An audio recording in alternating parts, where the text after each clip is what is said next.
in anticipation of Yom Yerushalayim, which begins this evening, I'm tempted to read you a little bit of this captivating account of how on the 5th of June 1967, Chief Rabbi Jacobowitz addressed a crowd of 10,000 people who had come together at an emergency rally at the Royal Albert Hall. And it's a really, really interesting historic read.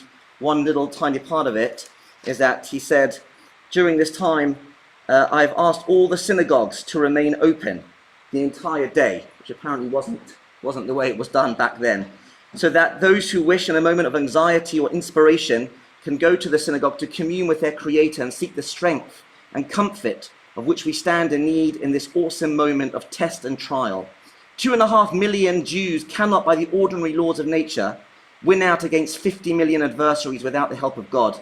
And side by side with our material mobilization, we are going to mobilize our spiritual resources to storm the gates of heaven and plead to God to be at our side in this moment of destiny and danger.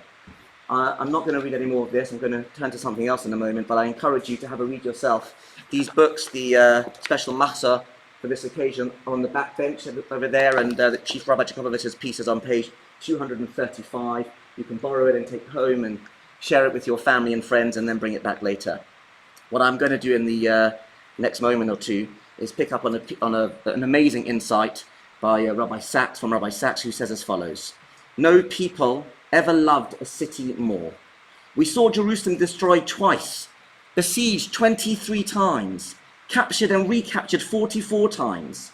And yet, in all those years, wherever Jews lived, they never ceased to pray about Jerusalem, face Jerusalem, speak the language of Jerusalem, remember it at every wedding, in every home they built, and at the high points of the Jewish year.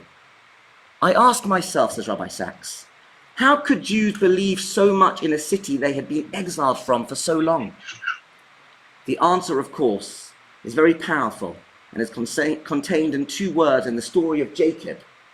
Recall the brothers return home and show Jacob the blood-stained coat of Joseph. Realizing Joseph has gone, Jacob weeps.